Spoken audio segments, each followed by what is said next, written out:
Hello friends, delivery of books act के बारे में आज हम पढ़ने वाले हैं, जो कि आपके आरपीएससी लाइब्रेरियन ग्रेड सेकंड का जो एग्ज़ाम है, लाइब्रेरियन ग्रेड सेकंड का जो एग्ज़ाम है उसमें बहुत ज़्यादा काम आने वाला है। दोस्तों, आप चैनल में पहली बार आए हैं तो और आपने सब्सक्राइब नहीं किया है तो प्लीज़ प्लीज़ प्लीज़ इस चैनल को सब्सक्राइब कर दीजिए। साथ ही अपने साथी पढ़ने वाले दोस्तों के साथ शेयर कीजिए।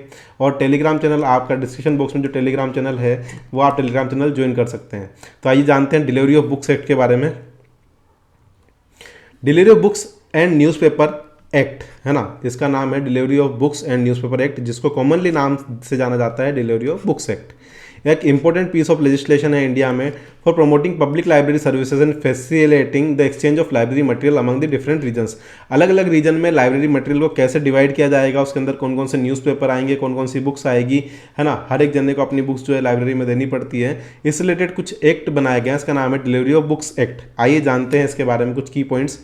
Delivery of books act 1954। तो दोस्तों, ये आपके लिए इंपॉर्टेंट चीज़ है कि डिलीवरी ऑफ बुक्स एक्ट कब आया। 1954 में। नोट करने वाली चीज़ है, आपको ध्यान रखना, आपसे क्वेश्चन पूछा जा सकता है 1954 में कब आया, है ना। Plays a crucial role in ensuring accessibility published material in India. Here's an overview. आइए जानते हैं purpose. To ensure mandatory deposit of copies of published books, newspaper and serial in designated public libraries। जो भी designated public libraries हैं उसके अंदर mandatory मतलब compulsory है कि अपनी जो पब्लिश्ड बुक्स आपने पब्लिश की है, जो कॉपीज़ पब्लिश की है, उसको उसके अंदर सबमिट कराना पड़ेगा। जो न्यूज़पेपर आपने पब्लिश किए हैं वो सबमिट कराना पड़ेगा, ठीक है। To promote the preservation and accessibility of published material for research and educational purpose. जो भी पब्लिश्ड मटेरियल है रिसर्च और एजुकेशनल पर्पस के लिए, उसके प्रिजर्वेशन के लिए आपको उस मटेरियल को लाइब्रेरी में सबमिट कराना पड़ेगा। The delivery of books act was enacted in 1954 with the objective of promoting the development of public library services and ensuring that residents of all regions have access to library material. तो ये delivery of books act जो है 1954 में बनाया गया कि जो भी लोग आसपास में रहते हैं, उस रीजन में रहते हैं, वो लाइब्रेरी मटेरियल को ईजिली एक्सेस कर पाएँ। It seeks the facilitate the exchange of books and newspaper among public libraries across different states and union territories in India. तो अलग अलग एक्सचेंज ऑफ बुक्स न्यूज़पेपर जो है लाइब्रेरी के अंदर across the states, across the union territories, उसका इसके अंदर जिक्र किया गया है। स्कोप की बात करते हैं। The act applies to public libraries establish और maintain by the central government, state government, local authorities और other public bodies.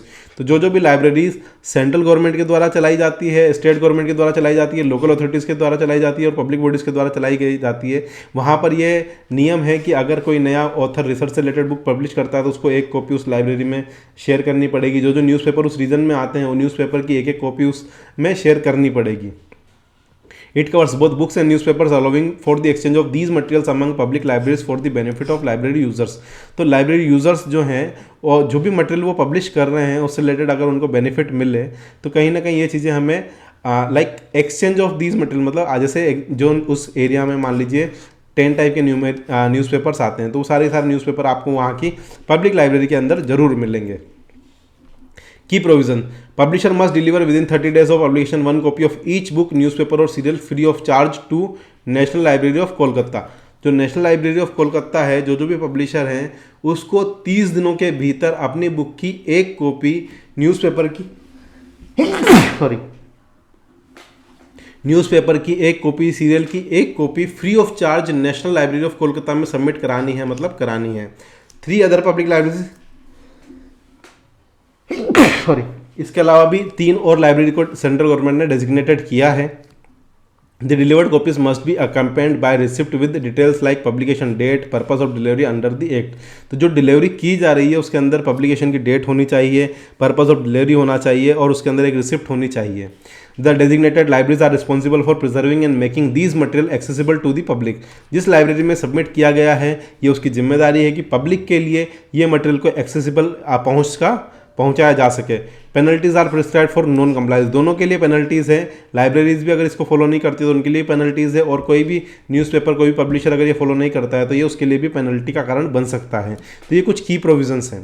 Current status की बात करते हैं। The act is currently in force with designated public libraries. कहाँ है? National library Kolkata में है, सबसे important. Connemara public library Chennai, central library Mumbai, Delhi public libraries. तो आपको 4 ऑप्शन दिए जा सकते हैं, उसमें से एक ऑप्शन कोई दूसरा दिया जा सकता है। तो ये वाला क्वेश्चन भी आपके लिए बहुत ज़्यादा इंपॉर्टेंट बन जाता है। कहाँ पर ये है?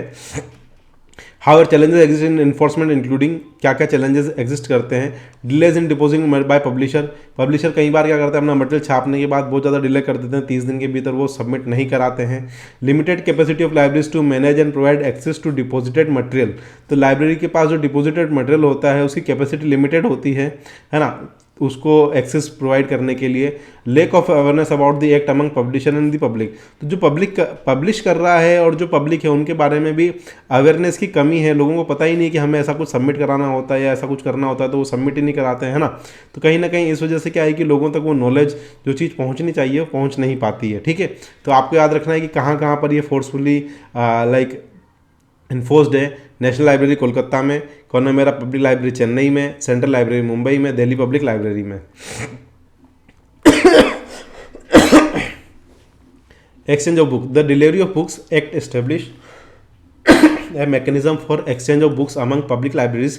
It enables registered public libraries to request and receive books from other registered libraries, thereby expanding the range of material available to the library users and promoting these sharing resources. एक second friends, delivery of book act में establish किया गया है कि जो public libraries है वो अपनी बुक्स को एक्सचेंज कर सकती है और रिक्वेस्ट कर सकती है रजिस्टर्ड लाइब्रेरी से, thereby expanding the range of material available to library users and promoting and sharing resources. तो इससे क्या होगा कि मटेरियल की अवेलेबिलिटी लाइब्रेरी यूज के पास होती है और शेयरिंग ऑफ रिसोर्सेज भी हमें देखने को मिलती है। रिस्पॉन्सिबिलिटी इन रजिस्टर्ड लाइब्रेरीज, क्या क्या रिस्पॉन्सिबिलिटी है रजिस्टर्ड लाइब्रेरीज की। Under the act registered public libraries are required to maintain catalogues of their collection and make these catalogues available for inspection by other registered libraries. Under the act registered public libraries are required to maintain catalogues, जो भी collection उनके पास है उसका catalogue उनको maintain करना है और registered libraries के लिए उसके इंस्पेक्शन के लिए उस कैटलॉग को उन्हें बताना है। They are also oblige to provide information about the availability of specific books newspaper upon request from other libraries. तो अगर दूसरी लाइब्रेरीज से उनके पास कोई स्पेशल बुक और न्यूज़पेपर की रिक्वायरमेंट आती है तो वो भी उन्हें अवेलेबल कराना है। Central agency, the act provided for the appointment of a central agency responsible for coordinating the exchange book and newspaper among public libraries. The agency facilitates communication and cooperation among registered libraries and oversees the implementation of act provision. The act provides the appointment of central agency. एक central agency जो कि books और newspaper सब libraries में जा रहे हैं या नहीं जा रहे हैं उनके लिए एक एजेंसी अपॉइंट करती है जो कि कम्युनिकेशन कोऑपरेशन जो रजिस्टर्ड लाइब्रेरीज हैं उनमें इस एक्ट का प्रॉपरली फॉलो हो रहा है या नहीं हो रहा है इस बारे में ये बताती है। Registration in libraries, to participate in exchange program establish delivery of books act, public libraries must register with central agency designated for purpose. Registration ensure that libraries meet certain criteria and comply with act requirement for participation in exchange program. तो अगर आप भी अपने state की district की library के अंदर अगर आप ऐसी सुविधा चाहते हैं कि हर एक न्यूज़पेपर फ्री ऑफ कॉस्ट आपको मिल जाए, हर एक आपके एरिया में जो बुक पब्लिश हो रही है वो फ्री ऑफ कॉस्ट आपको मिल जाए, जो भी रिसर्च मटेरियल पब्लिश हो रहा है वो आपको फ्री ऑफ कॉस्ट मिल जाए, तो आपको उसके लिए रजिस्ट्रेशन करवाना पड़ेगा जो भी सेंट्रल एजेंसी है उसके लिए डेजिग्नेटेड की गई इस पर्पज़ के लिए उसके अंदर। Amendment, the delivery of book act has been amended over the years to address changing needs and circumstances. These amendments में include updated registration procedure, expansion of the scope, covered materials and other modification to enhance the effectiveness of the act. तो अलग अलग इस act को अच्छा बनाए रखने के लिए बहुत सारे अमेंडमेंट्स टाइम टू टाइम इसके अंदर हुए हैं, जिसके अंदर registration of procedure, expansion of scope of the covered material, जो भी कवर्ड मटेरियल है उसके अलावा और भी मटेरियल ऐड किए गए हैं इसकी इफेक्टिवनेस को बढ़ाने के लिए टाइम टू टाइम इसके अंदर अमेंडमेंट्स किए गए हैं। Significance, ensure public libraries have access to comprehensive collection of published material. जो भी पब्लिश्ड मटेरियल उस एरिया में हो रहा है उनके पास लाइब्रेरीज के पास वो चीज़ें अवेलेबल हो। Enables researcher scholars to access wide range of publication, तो वाइड रेंज ऑफ पब्लिकेशन लोगों के वहाँ पर उन्हें मिलने चाहिए।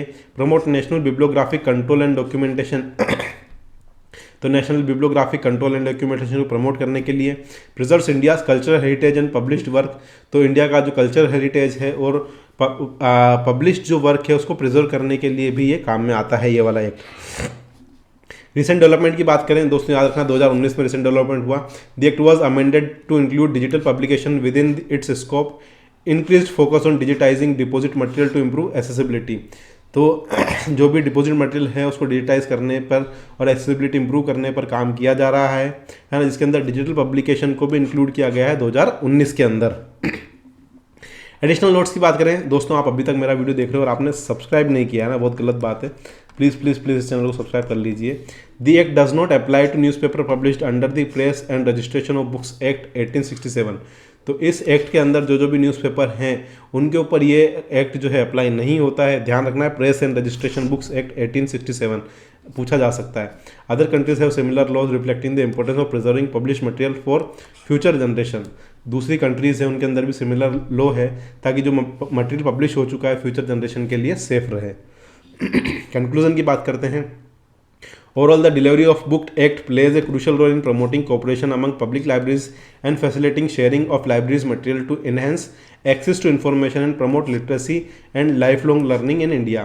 तो लाइफलॉन्ग लर्निंग को बढ़ाने के लिए, साक्षरता को बढ़ाने के लिए, लोगों का एक्सेसिबल मटेरियल प्रोवाइड कराने के लिए एक्ट जो है बहुत ज़्यादा ज़रूरी है। आई होप आप सबको बहुत अच्छे समझ में आया होगा। थैंक यू सो मच, मिलते हैं नेक्स्ट लेक्चर में। अगर सब्सक्राइब नहीं किया है तो सब्सक्राइब कर दीजिए। डिस्क्रिप्शन बॉक्स में टेलीग्राम चैनल का लिंक है, तो वहाँ जाकर टेलीग्राम चैनल ज्वाइन कर लीजिए। साथ ही कमेंट करके हमें बताइए कि हम क्या क्या कर सकते हैं। Thank you.